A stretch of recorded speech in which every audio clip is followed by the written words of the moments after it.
Let's talk about something that is, without a doubt, one of the hardest things you can do for yourself. But it's also one of the most powerful.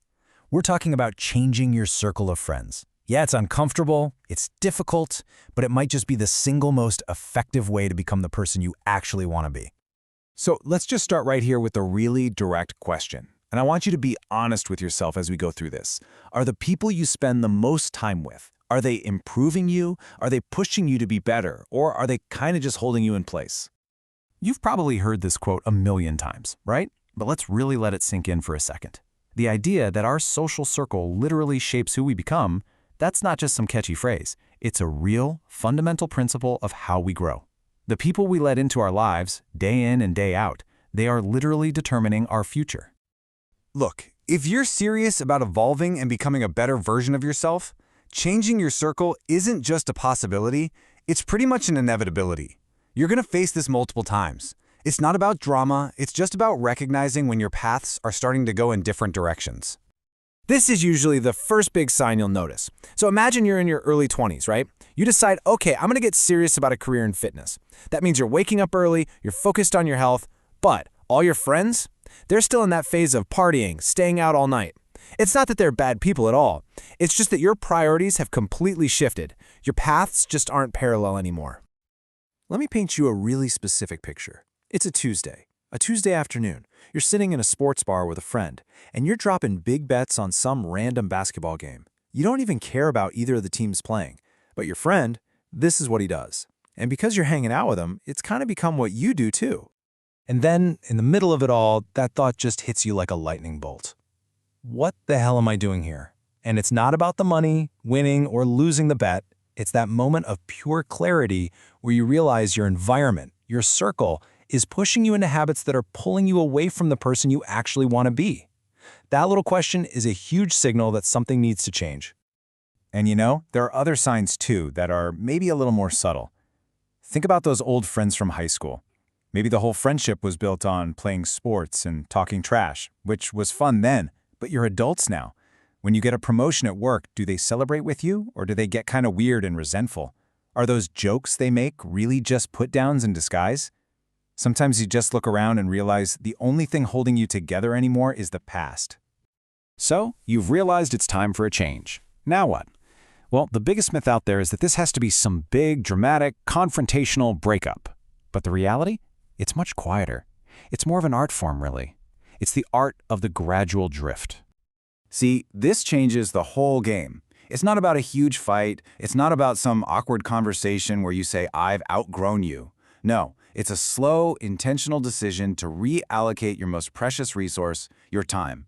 You can absolutely still care about these people, wish them the best, just from a bit of a distance, while you invest your social energy somewhere else. The process itself is pretty simple, but simple doesn't always mean easy. It all starts with that "what am I doing here" moment, that recognition. Then you just start to intentionally spend less time in those situations, like the sports bar on a Tuesday. And here's the most important part. You have to replace that time with people who actually inspire you. And you do all of this without any anger or resentment. It's not personal, it's just about curating your life. All right, let's be real. This whole process is hard. It's really, really hard. We are just wired to love what's comfortable and familiar.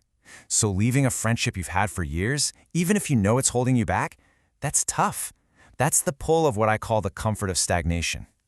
Have you ever had this happen? You haven't seen a group of your old friends in a long, long time. You've changed, you've grown up. But the second you all get back together, you find yourself falling into old patterns, talking differently, acting like a younger version of yourself. You just revert. That pullback to your old self is incredibly powerful because that dynamic is just so deeply wired in. And here's the thing that makes it so tricky. We're not just attached to our friends, we're also attached to the version of ourselves that we are when we're with them. Maybe in that group you're the funny one or the crazy one.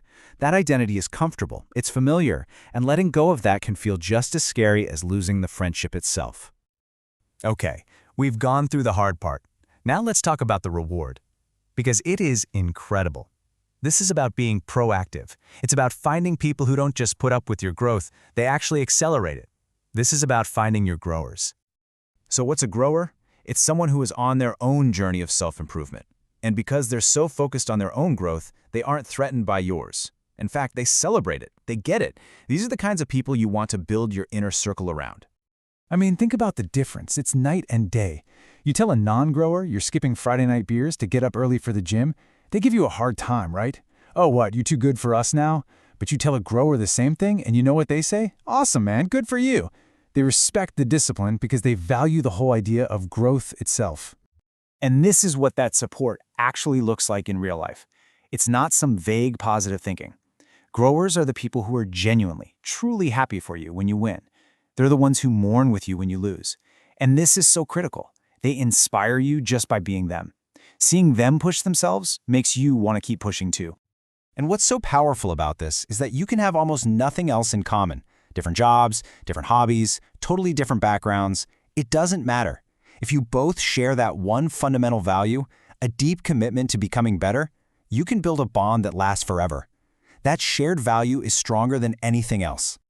The end result is this incredible multiplier effect on your life. When you surround yourself with people who are all trying to level up, your own growth just skyrockets in ways you could never achieve on your own. You're literally pulled forward by the momentum of the entire group. So let's end this where we started, but with a new lens. Don't just ask yourself if your friends are improving you. Ask yourself this: who in your life is a grower? Who actively accelerates your growth? And how can you start intentionally investing more of your time and your energy with them? Because the answer to that question, well, it could change everything.